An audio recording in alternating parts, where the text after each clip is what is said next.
Okay. And then hair. Oh.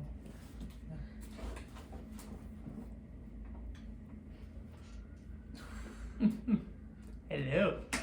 Holy Father, God in heaven, show your power, let it come for your kingdom and your honor, through your spirit and your son. Spread the Opps out, spread the Opps out, spread the Opps out. Hello. Welcome back. We are at episode 4. Yeah, and today we're going to talk about some Annoyances. annoyances that Joshua has had out in the world, because you'll go out on your own. You go like down to the clinic, and sometimes you'll go to different stores. And before I knew you, a lot of your life was going out there and just wheeling yourself to places, wheeling yourself in the snow. Yeah. That's I know. And the rain. Yeah. And the rain. Wow. And you have some crazy stories about like times where you've been wheeling yourself, and remember you told me that the first time you ever wheeled yourself you were taking a class at a university and you were wheeling yourself home. Yes. And then you looked at your hands. Yes. Okay, so as the pushrooms on my wheelchair are kind of grippy, and me and my mom have now mocked up some push gloves, so my hands don't get all wrecked, but my pretty little hands didn't even go from like didn't make any calluses. It was just straight to bloody fingers. Bleeding. That's scary. My thumbs and the inside, because every time I'm pushing, my hand is doing sort of like this rotational thing, and so my hands get all beat up from wheeling. And going from my place to school downtown was, I don't know, like at least over a kilometer. So how long would that take? At least 30 minutes. Wow. It's over a kilometer. So yeah, but you said you had some pretty crazy interactions with people, and some pretty uncomfortable interactions with people, just from wheeling yourself out there. And I mean, I think this would be good for our audience to hear some things that you actually felt was helpful from people that you met on the street, and some things that were actually very uncomfortable and frustrating at times. So can you share let's start with what was your most helpful experience you found when you were out on the street? Oh, yeah. So if you've ever been downtown anywhere with an older city that still has cobblestone sidewalks, rolling on a cobblestone sidewalk is not easy, especially when I don't have full strength in my arms, and the sidewalk is at an angle like this. So there's just times where sidewalks are just difficult. But crossing the street in a city where construction is very relaxed, and it takes them a while to fix things. So I was crossing the street, forget where I was going, but crossing the street, and this is probably the middle of rush hour, and all of a sudden my front wheel catches in a crack in the street, and it sends me like completely sideways, and so I'm hanging off like this. I have a strap on my shoulder with my bag, and literally the only thing is You can't even see me. I know you can't really see me, but I'm basically hanging on. And so all of a sudden I just hear somebody's car door open, and somebody jumps out, and thankfully it's somebody that's, I don't know, they see me that I'm in need, and so they're able to just pick me up, and just like, well, not pick me up, but set me right, and help me cross the street, and like in the middle of rush hour. So it's a good Samaritan. I know. Did they introduce themselves or No. anything, or was it like an emergency where they just needed to run fast before because the light changed? Because I couldn't grab myself. It was pretty abrupt. So I was just kind of hanging on for dear life, waiting for someone to come and save me. Wow. Okay, so then there's another experience that you've told me about, which is where it was a very awkward and uncomfortable experience. Yeah. So another sidewalk experience where I'm rolling down the sidewalk, and I hit a bump. So I have all my stuff on my lap, and I have my phone, and then hit this bump, my phone falls on the ground. And of course, then falls in front of my wheelchair. I roll over my phone. So then the case comes apart, the back of the phone comes apart, I Did think. the glass shatter? Yeah, cracked. Yeah. And then so I don't know if you've been to our Instagram, you've seen me trying to pick up a coin off the ground, which is probably one of the hardest things for me to pick up.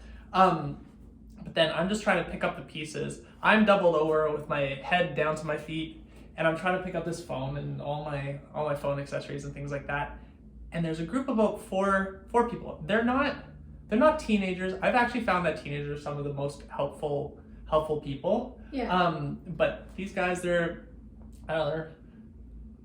probably as old as my mom or something like that. And they're walking by. There's about 4 of them. First 3 walk by, and they don't say anything. And I'm like, oh, okay, that's fine. I'll just struggle, And then finally, the last person comes in, like he passes me, turns around, and he says, "Bro, do you need any help?" And was that an older person or a younger person? It was probably the younger of them. Wow. And why do you think that is? Because I mean, you would think that if somebody is older, they would stop and help. I don't know. Like I don't need to like judge anyone's intention. You just sort of judge behavior. Yeah. And well, why do you think that it is that you find most teenagers are the ones that are helpful, when I would think society would kind of pinpoint teenagers as the ones that are selfish and not caring, and they just... I would say they're probably the more intuitive and more curious. Mm-hmm. I think we sort of discount how mature teenagers can be at times, or even just younger people. So I don't know. I think there's all this talk about being an ally to people and being an ally to people with disabilities and making sure that things are accessible, and I think at times with social media, I think younger people are exposed to more of it. Yeah, and then also because a lot of the teens at our church, they're always like excited to talk to you, and they've talked about other people they know in their school that has disabilities, and how part of being in school is being exposed to that and eating lunch with people with different abilities, and knowing how to help them in their times of need. Yeah. So maybe I guess because they're more exposed to that, then maybe as you get older, you're not as exposed. You may isolate yourself more. Yeah. Yeah. Interesting. Yeah. Okay. So now that we've talked about that, you've had some encounters in the lobby of your building. Oh, both buildings. Yes. That has been very frustrating for you, because people have tried to help without you asking for their help or even wanting their help. Right. So for the first person that I'll tell you about, it was this lady that was downtown, and down in the lobby of my building, and the building that I used to live in wasn't the greatest. People will say it was one of the worst in our city. And as long as you mind your own business, you're pretty okay. So I just got in, and Cheryl was with me. And was I with you then? Yeah, you were with me. We were at my old place and waiting for the elevator. The elevator can only come so quick. And so I'm waiting, I'm standing in front of the elevator, and there's this lady that's behind me, and she just grabs my wheelchair and is like, "Hey, do you need any help?" Without even asking any permission or anything like that. And this is just sort of my knee-jerk reaction. I said, "No, that's okay. I don't know you." "No, you weren't with me." No. I wasn't. Yeah, I just told you about it. Yeah. So I said, "No, I don't know you. That's okay. I don't need your help." And so I back off, and she proceeds to slam on the elevator button, trying to make it come down faster. And she has this bag with her, and she goes over to another guy who's in a wheelchair. He's out on the side. He's just waiting in the lobby. And then she goes and gives him something like a drink or a candy bar or something like that. And she comes and stands over beside me, and she's like, "See, it pays to be nice to people." Oh, wow. and I'm just thinking, like, you have no right to be upset at me. I'll admit I didn't handle that situation because as well as I should have, because I was a little short with her, but at the same time, she's kind of like in my no space, well, you know? yeah, because I guess for me, if somebody came and just grabbed me Mm-hmm. and said, "Do you need help?" Like, Yeah. I would be like, why are you touching me? Let me go. I don't Yeah. need your help. Back away. And that would make me uncomfortable. Mm-hmm. And for you, your wheelchair is a part of your body. So if somebody Technically, comes yeah. and just grabs your wheelchair Mm-hmm. without asking, then I could see how that could be scary. I could see how that could warrant you being a little short and not, because you don't know Yeah. what their intention is. So that's understandable. I mean, like, being in a wheelchair, I'm in a vulnerable position, especially if I put myself in that position. Mm-hmm. I've stood up for the cashier at the Subway when somebody was reaming her out and they were going back and forth, and I realized that I really could have put myself in a kind of a dangerous situation. Yeah. But the person at the cashier, she was like 4 foot nothing, and so Yeah. sometimes it pays to stand up for people, but standing up for yourself, you can put yourself in a little bit of a dangerous situation because you don't know how people are going to react. But at the same time, I have to be comfortable in my wheelchair, and having people help me out is I mean, it has to be welcomed. Yeah. And I mean, people are always trying to do nice things to you and be nice. A little to too you. nice. Yeah, because there was a time where we were out on the street. We were going somewhere, and so we were just about to transfer into the car, and then a lady came up to you with a big bowl of chicken soup, and we didn't know her, and it looked sketchy. But she just said, "I made this. Here, I want to give it to you." She lived in my building. She knew who I was. Okay. Yeah. But you were. You didn't know who she was. Yeah, but you were like, "I don't really know her, so I Mhm. don't want to keep that chicken soup." And so, so I think people always want to help you out because Mhm. I guess people want to be nice, but it's, I guess, maybe knowing how to be nice. Yeah. Yeah. We'll say the amount of free coffees that I've gotten at Tim Hortons, it's actually surprising because people see that I'm struggling with my wallet. They're like, no, it's okay. It's okay. That's You so can have the funny. coffee. But Yeah. the other situation, like how we said, there was two situations when I'm down in a lobby. In the building that we live in right now, which isn't too far from our old one, we have good security. They have to use a key fob to get in. And so I'm downstairs. I'm waiting for my ride to go to the dentist or something like that. And there's a woman downstairs in the little vestibule with the intercom, and she doesn't live here. Otherwise, because she was trying to call anybody that she could. And so I'm in the lobby. I'm just minding my own business. I'm like, I don't even want to make eye contact with this person, because if I make eye contact with this person, then she's going to try knocking on the door and trying to get me to let her in. Thankfully, you have to use a key fob to get up to any floor as well. And so I'm just sitting there. She's knocking on the glass trying to get my attention. So I go around the corner, and just as I go around the corner, two people come out of the elevator and go out. So now the door is open for her to come in. She has no business being there, but she saw where I went. She comes around the corner and just comes and stands, I don't know, like on the other side of Sherelle. And so I'm looking up at her. I mean, I'm not that tall being in my wheelchair, but she's taller than me. And so she comes and she introduces herself, and she says, "Hi, I'm so-and-so." I say, "That's nice. It's nice to meet you." She's like, "You're not gonna tell me your name?" I'm like, "No, I'm okay. So I just don't need to entertain every single person that I come across. Yeah, and I guess because you could tell she was trying to get into the building without having a key or without having. Well, she obviously didn't know anybody there. Yeah. So that's a little sketchy. Yeah. We are downtown, and anybody could try and get into our building. Yeah. Yeah, that's very true. And so she comes over to me and she's like, how's it going? I'm good. What's your name? blah blah blah. I said, that's nice to meet you. Not gonna tell me your name. No, I'm okay. She said, well, I'm so and so. What's your name? Like, okay, I'm Josh. Nice to meet you. So she reaches out with both hands. I don't know what she's trying to do, and I'm just like, no, I'm okay.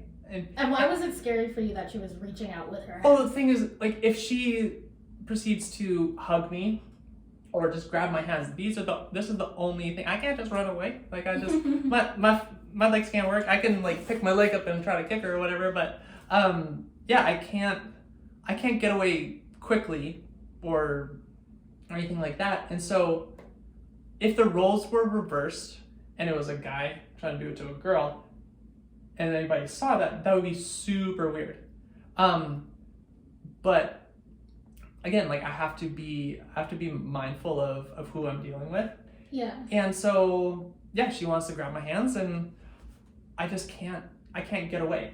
Yeah. And so it's like, no, thank you. I'm not really gonna touch anybody. And then she just proceeds to go out the door and go on her way. And yeah. It's like she's had no business coming in. So that was a scary situation for you because you only have your hands as the only thing that can defend yourself in the case that anybody tries to grab you. Yeah. So that's something that is good for our audience to know, is that like giving a handshake, that's a big deal for somebody in a wheelchair because that is their only means of protection. Yeah.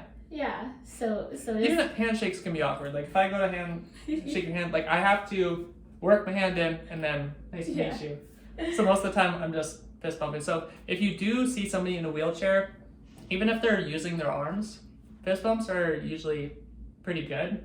But I will. What? Your go-to. It is my go-to. Yes. Yeah. It's most people's go-to nowadays too. Yeah. Yeah. But okay, so now that we've talked about that, one thing that we have had a lot of issues with is accessibility in places that say they are accessible. So we go into a building and we'll call ahead just to say, what's your bathroom like? What's your seating area like if it's a restaurant?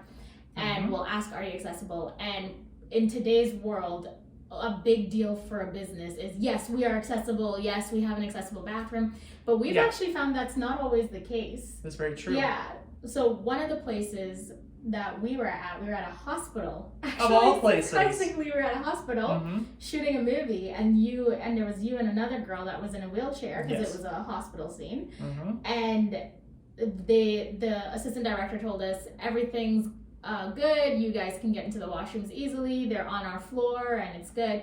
And then both of you guys had to go to the bathroom and you went to go inside, and then they realized, wait a second, the door can't close. Was it the door to the bathroom or the door to the stall? No, it was one bathroom. There was no like, it was just one handicap bathroom. So you both tried to go in there, and both your wheelchairs are the smallest wheelchairs that could possibly ever be made. So the fact that both of you went in and the door couldn't even close because it was a door that was opening in and not opening out. It didn't matter that the bathroom was wheelchair accessible. It wouldn't make any sense for any wheelchair to go in there because you can't even close the door. Yeah, which was just that was unreal that the accessible washroom in a hospital didn't have proper accessibility. Yeah, and this happened at two. When I went to my old church, we were renting out of a school, and then another place we were at a country club or something like that. And at the school, they have the wheelchair sign outside the bathroom, and then you get inside. Here's the bathroom stall, and the door swings inward into the stall. Yeah. So most of the time, if you've ever been in a house and the door swings inward, it barely touches the toilet. And so when you think that, okay, a wheelchair has to go inside and then close the door behind them, then it's just, there's been times where I have to go to the bathroom and hope nobody comes in because you can't close the door. That's so embarrassing. It really is. Yeah. And so I would say, if you own a business and you're saying your business is wheelchair accessible, please contact somebody in a wheelchair. Ask them to take a look at it. Ask them to come and test it out, so that way you can proudly say with confidence, yes, We've had consultation, because that's something that Pay them for their time. that you guys, people in wheelchairs, they don't have a lot of job opportunities. So give them a job opportunity, pay them to come and consult with them as to if your business actually is accessible. Because even like using the sink, sometimes the sink is far away and you can't actually reach the soap. Well, even, sometimes there's no room underneath the sink, and hard to reach the soap, or hard to reach the paper towel or something like that. So it's good to find out if your business is actually accessible. And there I know there isn't a nonprofit in our city that actually does consultations for businesses to make sure that they're accessible. But they don't use it. People don't use it. No. And that's the frustrating part about it. So it's really helpful for everyone, I think, if you really use that consultation. Yeah, but what is the awkwardest moment you've had using a public washroom and it was supposed to be accessible, but it wasn't accessible? Can you think of one? It's probably been something like that. Oh, okay, so I can't remember anything really specifically, but when you have a bathroom door that is on like a hydraulic system, so it closes on its own, sometimes those doors are super heavy. Oh no. Yeah, those doors are super heavy, and then you have the industrial door handle, so it's just like polished metal and it's round, and it has the locking mechanism on the door. Sometimes it's just the button that you can push it when you turn the door handle, it pops out. Sometimes it's the little thing you have to like turn, and I can't pinch and turn these things, so I have to like fiddle with it for like a minute, and I gotta go to the bathroom. And so I'm fiddling with this thing, and finally I get to go to the bathroom. Then, lo and behold, the bathroom is filthy. Most public bathrooms aren't that fantastic. And so finally I get done, I'm doing my thing, and I'm just praying that nobody opens the door, and somebody probably does, and it's awkward for anybody, just like when you're on the toilet and somebody people are busts looking open in it. Or looking through the little stall. Yeah, that happened to me. Happens to everybody. So weird. But then trying to get out of the bathroom, and I gotta fiddle with this lock again, and then when I have to open the door, I have to jam my feet up against the wall and try to pull open this door, and it's fighting against me. I have to like open it with my elbow and then push it here, and if I push it here, then the front of my wheelchair goes this way, and I'm constantly fighting, putting my brakes on and trying to hold this door open, and then finally I take my brakes off and try to push through the door, but then it like jams beside me, and there's sometimes people are sitting at a restaurant and they're at the table, and you can see the bathroom, and they're just like kind of staring. Oh, and I'm trying to fight with this door. Are those older people that don't want to help? Sometimes it doesn't matter how old they are. It's just, I think sometimes people don't know how to ask. And it's just, I want people them to be independent, but then don't want to seem like they need, maybe they just don't need help. And I get it. Yeah. Like you're not sure, because I mean the first couple months of our relationship was me not knowing, should I help and how much to help, and should I ask, and when should I just let you struggle? So I guess it's that. So everybody's going through that awkwardness of, and I guess the best bet is just to ask. Just ask, because what would it hurt if you look at them and say, no, I've got it, and you actually don't have it. Yeah.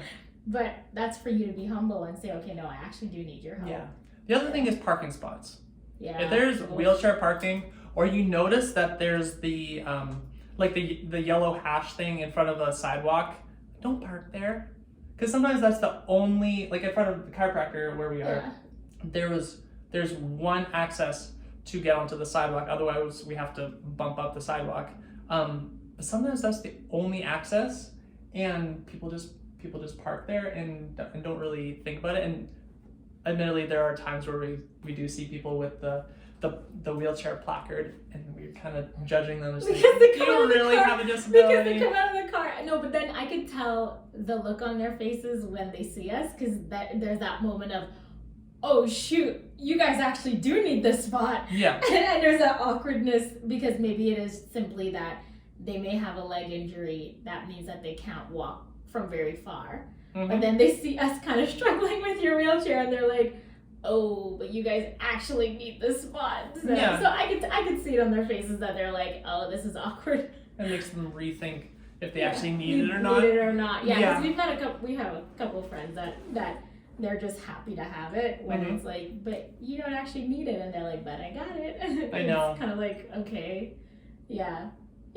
but so that's a lot of our experiences. So to review, if you see somebody struggling, ask them if they need help. Yes, especially if they're trying to pick something up off the ground. Yeah, and if you see a wheelchair spot in a parking lot, don't use it, even if you think you're just going to be a minute.